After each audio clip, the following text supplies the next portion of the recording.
الصلاة والسلام عليك يا رسول الله على آلك وأصحابك يا حبيب الله الصلاة والسلام عليك يا نبي الله على آلك وأصحابك يا نور الله۔ درود پاک پڑھنے کے بے شمار فضائل و برکات ہیں۔ اللہ کے حبیب علیہ الصلوۃ والسلام نے فرمایا کہ میرے پاس جبریل امین آئے اور انہوں نے حاضر ہو کر بتایا کہ یا رسول اللہ صلی اللہ تعالی علیہ وسلم، اللہ پاک فرماتا ہے کہ اے محبوب صلی اللہ تعالی علیہ وسلم، جو آپ پر درود پاک پڑھے گا میں اس پر رحمتیں نازل فرماؤں گا، آپ پر سلام بھیجے گا میں اس پر سلامتی اتاروں گا۔ اس نعمت کا شکر ادا کرنے کے لیے میں نے اتنا طویل سجدہ کیا، تو پھر کیوں نہ چلتے پھرتے اٹھتے بیٹھتے بندہ درود پاک کا ورد کرتا رہے۔ الحبیب صلی اللہ تعالی علی محمد صلی اللہ علیہ وسلم۔ ایک اور میسج کربلا کا، جب امام حسین رضی اللہ تعالیٰ عنہ کو شہید کیا گیا، امام حسین گویا دنیا سے جاتے ہوئے میسج دے گئے کہ ہم تلواروں کے سائے میں بھی سجدے نہیں چھوڑتے۔ وہاں نماز قضا نہیں ہوئی۔ آج تمام حسینیوں کو، تمام پنجتن کے غلام کو، امام حسین کی نیاز بنانے والوں کو میسج ہے کہ کربلا والوں نے اس میدان میں نماز قضا نہیں کی، اور آج تمہاری پلنگ کے اوپر سوتے ہوئے نماز قضا ہو جاتی ہے۔ آج تھوڑی سی طبیعت خراب ہے یار، موڈ اچھا نہیں ہے، بس کل پڑھ لوں گا، بس اگلے جمعے سے نہیں چھوڑوں گا، ہماری نماز قضا ہوتی ہے۔ بتاؤ کیا جواب دو گے قیامت کے دن اگر امام حسین سے ملاقات ہو گئی اور انہوں نے پوچھ لیا کہ ہم نے تو کربلا کے میدان میں بھی نماز قضا نہیں کی اور تم اپنے گھر پہ نماز قضا کرتے تھے اور کہتے تھے میں پنجتن کا غلام ہوں؟ ہوگا کوئی جواب ہمارے پاس؟ آؤ آج کی مبارک رات یہ پکی سچی نیت کر کے جانا ہے کہ ایٹ اینی کاسٹ کچھ بھی ہو جائے آج کے بعد ہماری نماز قضا نہیں ہوگی۔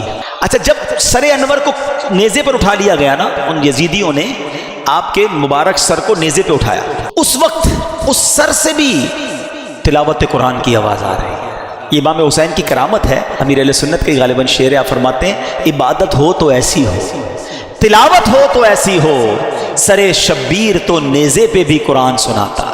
یہ بھی پیغام تھا ہمارے امام کا کہ قرآن کتنا اہم ہے، مگر انفارچونیٹلی آج ہماری بہت بڑی تعداد کو صحیح تلفظ کے ساتھ قرآن پڑھنا بھی نہیں آتا۔ اچھا آتا ہے تو پڑھنے کا ٹائم نہیں۔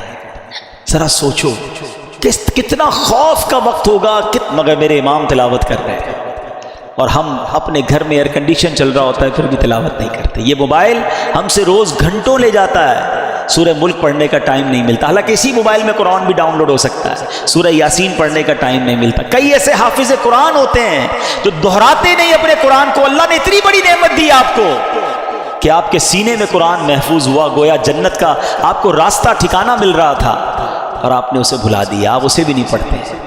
نہ کریں ایسا۔ حدیث پاک کا مضمون ہے وہ دل ویران ہے جس میں کچھ قرآن نہیں ہے۔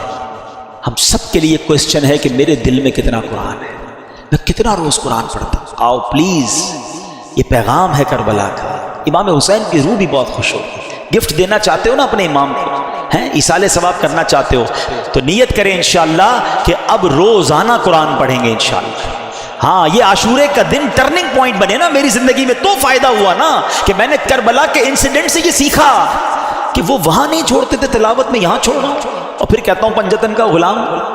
پلیز قرآن سے دوستی کر لیں۔ مبارک دن عاشورہ کی آمد ہے، امید ہے عبادت کی خوب تیاری آپ نے کر لی ہوگی۔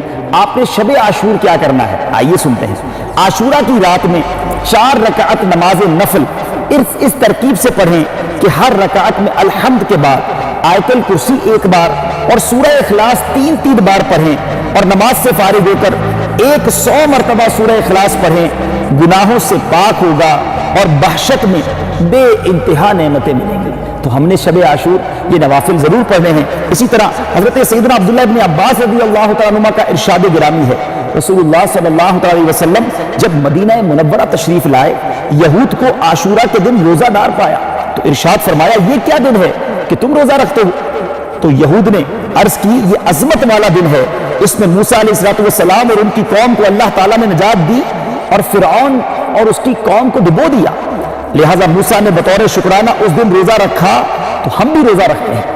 نبی پاک علیہ السلام نے ارشاد فرمایا موسیٰ علیہ السلام کی موافقت کرنے میں بنسبت تمہارے ہم زیادہ حقدار اور زیادہ قریب ہیں۔ تو سرکار علیہ السلام نے خود بھی روزہ رکھا اور اس کا حکم بھی فرمایا۔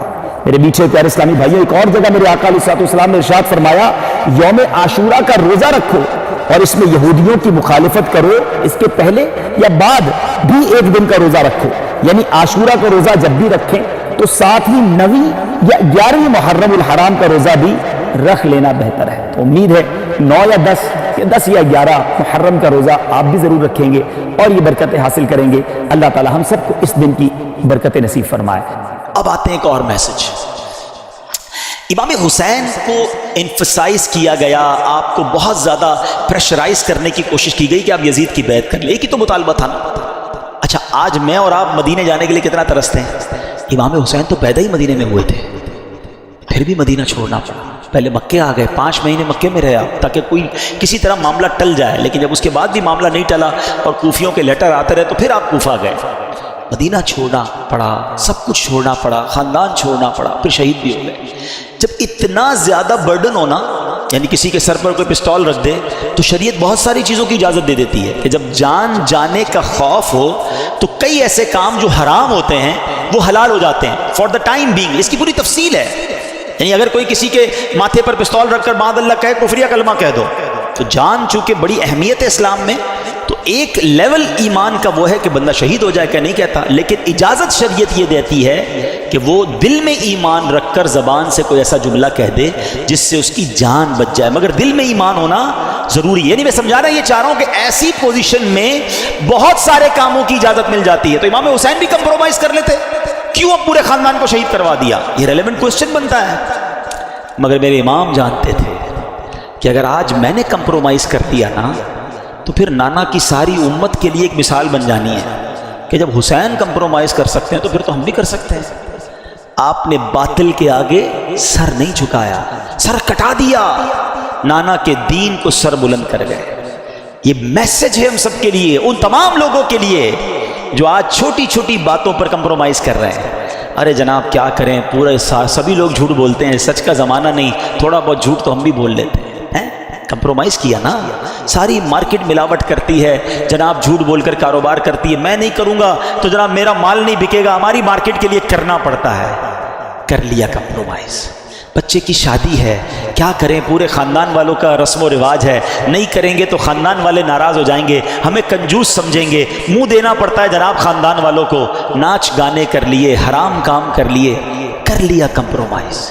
ارے دوستوں میں بیٹھتا ہوں بھائی، سارے دوست اب تاش کھیلتے ہیں، سارے روز جوا کھیلتے ہیں، اب پتہ نہیں کمپیوٹر پر کیا کیا کر رہے ہوتے ہیں، تھوڑا بہت مجھے بھی کمپنی دینی پڑتی ہے ورنہ سب مذاق اڑائیں گے، تھوڑا بہت تو کرنا پڑتا ہے۔ کر لیا کمپرومائز۔ یہی تو امتحان تھا تمہارا، وہ کربلا کے میدان میں جان لٹا گئے، کمپرومائز نہیں کیا۔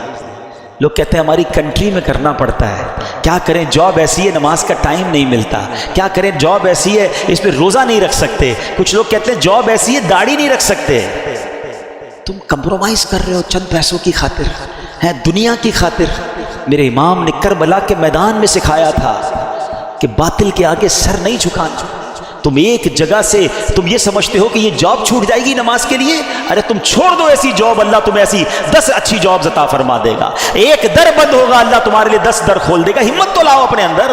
پھر کہتے ہو میں پنجتن کا غلام ہوں، اور ہر بات میں کمپرومائز، ہر چھوٹی بات میں پھسل جاتے ہیں۔ کیا کریں، چلتا ہے، نہیں چلے گا بھائی، وہ چیز نہیں چل سکتی جس میں میرے اللہ اور اس کے رسول کی ناراضگی ہے، جس میں میں کربلا والوں کے طریقے سے ہٹ رہا ہوں۔ یزیدی کام کروں اور کہوں میں پنجتن کا غلام ہوں؟ سیکھو اس بات سے۔ بریلی کے تاجدار امام اہل سنت کا ایک شعر اللہ کرے دل پر نقش ہو جائے، کہتے کروں مدح اہل دول رضا، پڑے اس بلا میں میری بلا، میں گدا ہوں اپنے کریم کا، میرا دین پارائے نہ نہیں، میرا دین روٹی کا ٹکڑا نہیں ہے تھوڑے پیسوں کے لیے بیچ دوں۔ اب یہ تمہارا امتحان ہے کہ بہت سارا نفع نظر آ رہا ہے، ایک ڈیل آ رہی ہے جس میں پیسے بہت ہیں مگر ہے حرام، اللہ کی ناراضگی والی ڈیل ہے، فوراً مل جائیں گے پیسے۔ اب تمہارا امتحان ہے کہ یزیدی ہو یا حسینی ہو۔ اپنے دل سے پوچھو کہ یہ کام کروں گا تو کیا اللہ، اس کے رسول اور اہل بیت راضی ہوں گے، یا یہ پیسے پکڑ لوں؟ نہیں، اب ٹھکراؤ اسے اور کہو میں گدا ہوں اپنے کریم کا، میرا دین پارائے نہ نہیں۔ بڑا دل تھا، بڑا ارمان تھا، ایک شوق تھا جو پورا کرنے کا موقع آ گیا، مگر وہ حرام کام کے ذریعے پورا ہو رہا ہے، نہیں کرنا۔